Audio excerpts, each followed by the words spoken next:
আপনাদের মনে আছে আমাদের ইন্ডিয়ার প্যারানর্মাল সোসাইটি যে ফাউন্ডার গৌরব তিওয়ারির কথা? দিল্লির একটা ফ্ল্যাটে 2016 সালে রহস্যজনকভাবে নিজের টয়লেটে মৃত অবস্থায় পাওয়া গিয়েছিল। गौरव या उसके घर वालों को भूत प्रेत पर कभी कोई भरोसा नहीं रहा। वो तो इसे मानते तक नहीं थे। गौरव तो प्रोफेशनल पायलट बनना चाहता था और अमेरिका में बाकायदा इसकी ट्रेनिंग भी ले रहा था। मगर उसी ट्रेनिंग के दौरान जिस किराए के घर में वो रह रहा था, वहाँ उसे कुछ अजीब सी हरकतें महसूस हुई। उसे लगा कि वहाँ कोई अदृश्य शक्तियाँ हैं। बस इसी एक खोज ने उसे पैरानॉर्मल सब्जेक्ट पर रिसर्च करने को मजबूर कर दिया और उसने 2006 में पायलट की ट्रेनिंग अधूरी छोड़ दी।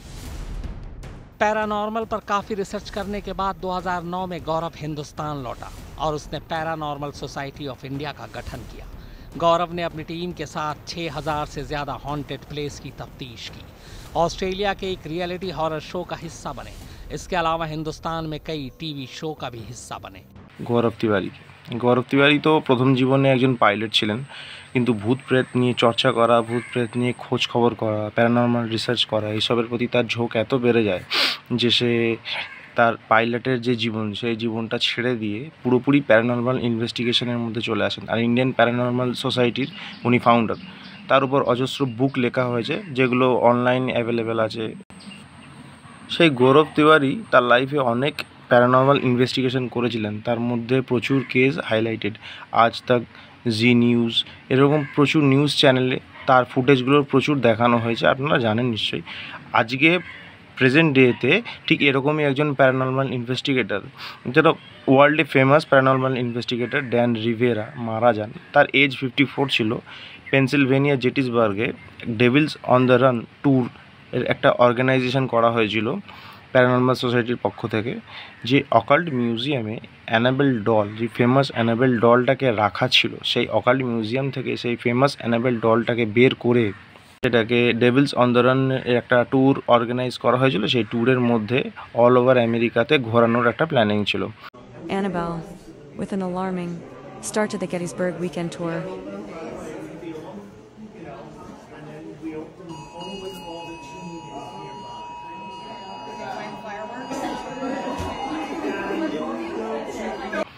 আর বর্তমানে ড্যান রিভেরার যে বডি হোটেলে পেনসিলভেনিয়াতে পাওয়া যায়, তো পেনসিলভেনিয়া স্টেট পুলিশের স্টেটমেন্ট থেকে ক্লিয়ার হয়েছে যে তার ডেথ যে মিস্ট্রি সেটা আনসলভড, অর্থাৎ তিনি কেন মারা যান সেটা জানা যায়নি। ড্যান রিভেরা হচ্ছে আমেরিকান আর্মির একজন ভেটেরানার ছিলেন।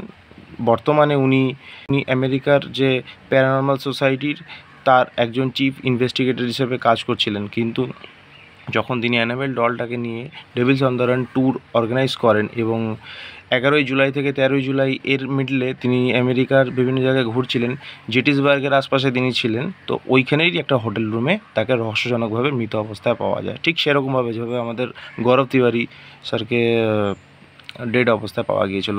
গৌরব তিওয়ারির সম্বন্ধে একটা জিনিস হয়তো অনেকে জানেন, গৌরব তিওয়ারির ডেড বডির মধ্যে তার ঘাড়ের কাছটাতে স্পট মার্ক পাওয়া গিয়েছিল, একটা লম্বা দাগ, যেটা মিস্টিরিয়াস। এখানে একটা জিনিস কমন, যত প্যারানর্মাল ইনভেস্টিগেটর তাদের মৃত্যু রহস্যজনকভাবেই কেন হয়? ড্যান রিভেরা এত প্যারানর্মাল রিসার্চ নিয়ে কাজ করেছেন, তিনি বিভিন্ন জায়গায় গিয়েছেন, বিভিন্ন স্পটে হন্টিং প্লেসে গিয়েওছেন, হঠাৎ করে তার মৃত্যু পেনসিলভেনিয়ার একটা হোটেল রুমে রহস্যজনকভাবে কেন হলো? A paranormal investigator died while touring with the infamous and supposedly haunted Annabelle doll on the night of July 13th, his tour organizers have announced. Dan Rivera, a U.S. Army veteran, was on his sold-out Devils on the Run tour in Gettysburg, Pennsylvania, when firefighters and medics rushed to his hotel, the Evening Sun reported. CPR was performed, but Rivera, 54, died, according to the New England Society for Psychic Research, or NESPR, where he was the lead investigator. His exact cause of death remains unclear. As part of his tour, Rivera was traveling around the U.S. with other members of the NESPR to show off Annabelle, the infamous demonic doll. এই enable ডলটা নিয়ে অনেক tragedy জড়িয়ে আছে। 1970s থেকেই এই enable ডলটার tragedy একটার পর একটা ঘটে চলেছে। প্রথমে একটা ছোট বাচ্চা একে তার বাবা অ্যানাবেল ডলটা গিফট করেছিল, সেই বাচ্চাটা রহস্যজনকভাবে তার ঘরের মধ্যে মৃত অবস্থায় পাওয়া গিয়েছিল। তারপর একজন ডোনা বলে নার্সিং স্টুডেন্টকে তার মা গিফট করেছিল অ্যানাবেল ডল। সেই নার্সিং স্টুডেন্টের বাড়িতেও হন্টিং এক্সপিরিয়েন্স আসে। তারপরে এড ওয়ারেন আর লরেন ওয়ারেনের আগমন ঘটে আমাদের গল্পে, যারা আমেরিকার leading paranormal researcher, demonic researcher, যারা ডেমোনলজি নিয়ে রিসার্চ করেন। যদিও বর্তমানে তারা কেউ বেঁচে নেই, কিন্তু হ্যাঁ, তাদের যে অকাল্ট মিউজিয়াম, এই অকাল্ট মিউজিয়ামটা বর্তমানে তাদের সন ইন ল টনি স্পেরা তার আন্ডারে আছে। আর এই ড্যান রিভেরা ওই টনি স্পেরারই ফ্রেন্ড হয়, এবং উনি ওই যে প্যারানর্মাল সোসাইটি যেটাকে ফাউন্ডার ছিলেন এড ওয়ারেন আর লরেন ওয়ারেন, তার একজন প্যারানর্মাল ইনভেস্টিগেটরও ছিলেন। তো তিনি সেই অকাল্ট মিউজিয়াম থেকে অ্যানাবেল ডলটাকে নিয়ে, আর যে ডেভিলস রান ট্যুর, সেই ট্যুরে বিভিন্ন জায়গায় অ্যানাবেল ডলটাকে পাবলিককে দেখাচ্ছিলেন, নিয়ে যাচ্ছিলেন। অ্যানাবেল ডলটা আসলে একটা রেজিডিয়ান ডল, যেটা একটা খুব নর্মাল একটা ডল। যদি আপনি মার্কেটে এই ধরনের ডল সার্চ করেন, আপনি অ্যাভেলেবেল পেয়ে যাবেন। এই ধরনের ডল প্রচুর অনলাইন সাইটসে অ্যাভেলেবেল আছে, অফলাইন খুঁজলেও আমার মনে হয় আপনি পেয়ে যাবেন। যেহেতু অ্যানাবেল মুভির যে সিকুয়েল, তার প্রধান ক্যারেক্টারই হচ্ছে এই অ্যানাবেল ডল। যেটা আমি আপনাদেরকে বলছিলাম যে একটা ছোট বাচ্চা মেয়ে, তারপর একজন প্রাপ্তবয়স্ক মেয়ে নার্সিং স্টুডেন্ট, তার সাথে এই ধরনের ঘটনা ঘটে। এবং যখন সেখানে ওয়ারেন দম্পতি এন্টার করেন, একজন প্রিস্টকে নিয়ে যান, সেখান থেকে তারা খুঁজে বের করেন যে এই অ্যানাবেল ডলটার মধ্যে একটা ডেমন আছে, যেটা এই ডলটাকে পজেস করে রেখেছে, এবং তার কারণে এই সমস্ত ধরনের ভৌতিক ঘটনাগুলো ঘটছে। তো তারা তারপর ওই অ্যানাবেল ডলটাকে তাদের অকাল্ট মিউজিয়ামে নিয়ে চলে যান, যেটা কানেকটিকাটে আছে। বর্তমান সময় পর্যন্ত কানেকটিকাটেই ছিল অকাল্ট মিউজিয়ামে। তারপর এই ড্যান রিভেরার মৃত্যুর ঘটনাটা ঘটার পর পেনসিলভেনিয়ার সেই হোটেল রুম থেকে অ্যানাবেল ডলটা মিসিং হয়ে গেছে। একটা সাধারণ অ্যানাবেল ডল, একটা সাধারণ রেজিডিয়ান ডল, তার সাথে এত ট্র্যাজেডি 1970s থেকে কন্টিনিউ হয়ে আসছে। তারপর সেই অ্যানাবেল ডলটা সম্বন্ধে এরকম শুনতে পাওয়া গেছে যে সে একটা পুলিশ অফিসারকে ছুরি দিয়ে আঘাত করে। অ্যানাবেল ডলটা আপনা হতে নিজের দুটো হাতকে মুভ করে, নিজের দুটো হাত নাড়ায়। এই অ্যানাবেল ডলটা একটা পুরোহিত, মানে একটা প্রিস্ট বা একটা ফাদার, তার কার অ্যাক্সিডেন্টের জন্য দায়ী। এই ধরনের অনেক প্যারানর্মাল ঘটনা ঘটার পর সেই অ্যানাবেল ডলটাকে অকাল্ট মিউজিয়ামে নিয়ে চলে যান এড ওয়ারেন আর লরেন ওয়ারেন। সেটাকে মন্ত্রপুত করে একটা গ্লাসের কেসের মধ্যে আটকে রাখেন, আবদ্ধ করে রাখেন, যার বাইরে লেখা আছে পজিটিভলি ডু নট ওপেন, আর তার বাইরে একটা ডেমনের ছবি লাগানো আছে। আর যত প্যারানর্মাল ইনভেস্টিগেশন বা যত প্যারানর্মাল ঘটনা এই অ্যানাবেল ডলটার সাথে ঘটেছে, সেই সমস্ত কিছুকে মুভিতে দেখানো হয়েছে অ্যানাবেল সিকুয়েন্সে। কনজিউরিং মুভিজও কোথাও কোথাও দেখানো হয়েছে। যারা মুভিগুলোকে দেখেছেন তারা জানেন যে মুভিগুলো হরর এক্সপিরিয়েন্স খুব ভালো। এদের ডাইরেকশন, কাস্টিং, সিনেমাটোগ্রাফি সবই খুব সুন্দর, বড্ড বেশি রিয়েলিস্টিক ফিল হয়। কিন্তু বর্তমানে যে ঘটনাটা ঘটেছে ড্যান রিভেরার সাথে, কিন্তু পেনসিলভেনিয়ার যে স্টেট পুলিশ রিপোর্ট, তার থেকে কোনো রহস্যজনক ঘটনার উল্লেখ তারা করেনি। কারণ তাকে মৃত্যুর আগে, তাকে হসপিটালে নিয়ে যাওয়ার আগে কুইক রেসপন্স টিম তাকে সিপিআরও দেয়। তারপর যখন তাকে হসপিটাল নিয়ে যাওয়া হয়, তখন সেখানে তাকে মৃত বলে ঘোষণা করে দেওয়া হয়। যতক্ষণ না অটোপসি রিপোর্ট আসছে ততক্ষণ ক্লিয়ার হবে না। আজকের দিনেও 2025 সালে আমরা এত ডিপলিভাবে এই ডেমনিক পজেশন, স্পিরিট, ভূত, এই সমস্ত জিনিসের উপর বিশ্বাস করি। কারণ আমাদের এটা মনে হয় যদি কোনো অদ্ভুত ঘটনা ঘটে, তার সাথে কোথাও না কোথাও কোনো ডেমনিক জিনিস, কোথাও ভুতুরে জিনিস, কোথাও কোনো অলৌকিক জিনিস, কোনো তন্ত্রমন্ত্র, জাদুটোনা জড়িত আছে। জিনিসটাকে লজিক্যালি দেখা যায় না। একবার ভাবুন, যে লোকটা হঠাৎ করে মারা গেল, তাকে সিপিআর দেওয়া হলো। সিপিআর কখন দেওয়া হয় জানেন?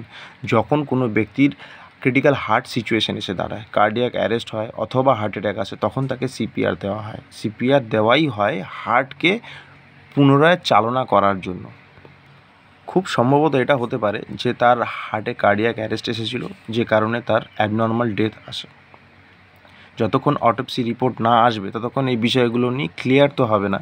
কিন্তু বিভিন্ন থিওরিসিস্ট তাদের থিওরি সামনে নিয়ে আসেন, আর এটা নিয়ে ইন্টারনেট আজকে প্রচুর ভাইরাল হয়ে আছে। যেহেতু অ্যানাবেল ডলটা এত ট্র্যাজেডির সঙ্গে জড়িত, আর ফের অ্যানাবেল ডলটাকে নিয়ে ফের আর একটা ট্র্যাজেডি ঘটে। যে হোটেলটাতে ড্যান রিভেরার ডেড বডি পাওয়া যায়, সেই হোটেলটাতে কিন্তু পুলিশ অ্যানাবেল ডলটাকে খুঁজে পায়নি। অ্যানাবেল ডলটাকে মিসিং হিসেবেই তারা কেস ফাইল করে। আমাদের গৌরব তিওয়ারির কেসেতেও এই ধরনেরই ঘটনা দেখতে পাওয়া গেছিলো যে তার মৃত্যুটা অ্যাবনর্মাল ছিল। তিনি তার বাথরুমে পড়ে মারা যান এবং তার ঘাড়ের কাছে একটা স্পট দাগ দেখতে পাওয়া যায়। যদি কোনো ব্যক্তির মৃত্যু অ্যাবনর্মাল হবে তাহলে তার ঘাড়ের কাছে দাগ কেন আসবে? যদিও এই মৃত্যুর কারণগুলো এখনও আনসলভড হয়ে আছে, তাই আমরা কোনো কনক্লুশনে আসতে পারছি না। কিন্তু একটা জিনিস খুব পরিষ্কার বুঝতে পারা যায় যে কোনো ঘটনা ঘটলে এটা জরুরি নেই কি তার সাথে কোনো অ্যাবনর্মাল জিনিসকে জুড়ে দিতে হবে। আজকে যদি উনি অ্যানাবেল ডলটা ক্যারি না করতেন, কোনো কাজড জিনিস ছাড়াই যদি তিনি রান করতেন, আর তাহলে যদি তার মৃত্যু হতো, তাহলে এই মৃত্যুটা নিয়ে ইন্টারনেট আজকে ভাইরাল হতো না। যেহেতু তার সাথে অ্যানাবেল ডলটা ছিল আর তার মৃত্যুটা রহস্যজনকভাবে হয়ে গেছে। 11 জুলাই থেকে 13 জুলাই এর মাঝখানে জেটিসবার্গে এই শোটা হচ্ছিল, আর জেটিসবার্গেরই একটা হোটেল রুমে তার ডেড বডি পাওয়া যায়। তো স্বাভাবিকভাবে এই জিনিসটা রহস্যজনক হয়ে যাচ্ছে। তো আমার মনে হয় জিনিসটাকে রহস্যজনকভাবে না দেখে একটু লজিক্যালি দেখা দরকার। কারণ আজকের দিনে 2025 সালে 21st সেঞ্চুরিতে যদি আমরা ভূত প্রেত নিয়ে পড়ে থাকি, তাহলে আমরা না জানতেই আমাদের যে অগ্রগতি, আমাদের যে ফিউচারিস্টিক চিন্তাভাবনা, সেগুলো থেকে আমরা দূরে হয়ে যাব।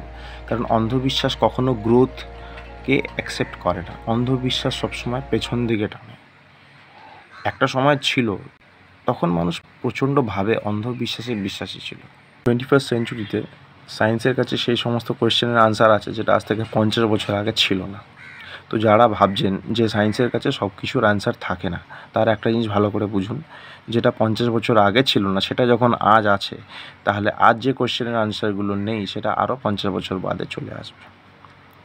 লজিক্যালি ভাবার চেষ্টা করুন। আপনার পরের যে জেনারেশন, সেই জেনারেশনকে একটা কুসংস্কার মুক্ত সোসাইটি দিয়ে যাওয়ার চেষ্টা করুন। কারণ আমরা যে এনভায়রনমেন্টে বড় হয়েছে, এই এনভায়রনমেন্টের ছাপ সারা জীবন আমাদের ওপর থাকে। একবার ভেবে দেখুন যে অকাল্ট মিউজিয়ামে তারা তাদের লাইফের সমস্ত কেস, তাদের সঙ্গে রিলেটেড জিনিসপত্রগুলোকে স্পেসিফিকভাবে সেই অকাল্ট মিউজিয়ামে রাখেন, যেটা কানেকটিকাটে অবস্থিত, যেটা এতদিন এড আর লরেন ওয়ারেনের আন্ডারে ছিল। বর্তমানে তাদের সন ইন ল টনি স্পেরা সেইটাকে ওন করছেন, চালাচ্ছেন। প্রতিদিন অন্তত 100 জন লোককে সে অকাল্ট মিউজিয়ামে পাঠানো হতো। যদি ইনকামের দিক থেকে ভাবা যায় তাহলে এটা কতটা ইনকাম জেনারেট করতে পারে ভেবে দেখুন। এই অকাল্ট মিউজিয়ামের সঙ্গে কতগুলো মুভি সিকুয়েল জড়িত, যেমন অ্যানাবেল, কনজুরিং সিরিজ। একবার এটা ভেবে দেখুন যে এই সিরিজগুলোর জন্য কত টাকা সাইন করে থাকতে পারেন ওয়ারেন ফ্যামিলি। যদি এই ধরনের কেসগুলোকে একটু ডিটেল স্টাডি করা যায় তাহলে দেখতে পাবো, যখন অ্যামিটিভিল কেসটা এসেছিল আর অ্যামিটিভিল কেসে লরেন ওয়ারেন আর এড ওয়ারেন হস্তক্ষেপ করেছিল, তখন তারা বলেছিল যে এই সমস্ত কেসের পেছনে ডেভিল দায়ী। কারণ যে ভিকটিম, অর্থাৎ যে মেন দোষী, যে তার পরিবারকে গুলি করে হত্যা করে, সে বলেছিল যে সে তার কানে ফুসফুস করে ফিসফিসানি শুনতে পেয়েছিল। তাই তারা পাবলিক স্টেটমেন্টও দিয়েছিল যে এর পেছনে ডেভিল দায়ী। কিন্তু যখন সেই দোষী সাব্যস্ত ব্যক্তি আবার পুনরায় বলেন যে এর পেছনে কোনো ডেমন দায়ী নয়, তার মনের একটা অদ্ভুত খেয়াল এসেছিল, তাই সে এরকম ধরনের কাজ করেছিল। তখন আর ওয়ারেন দম্পতিকে কোনো স্টেটমেন্ট দিতে দেখা যায় না। এই সমস্ত জিনিসগুলো কিন্তু মিডিয়াতে হাইলাইট হয় না। বর্তমানে অ্যানাবেল ডল মিসিং, তো এই ধরনের স্টোরিগুলো ইন্টারনেটে ভাইরাল হয়। এগুলো একটু বোঝার ব্যাপার আছে। আর হ্যাঁ, থ্যাঙ্কস ফর ওয়াচিং।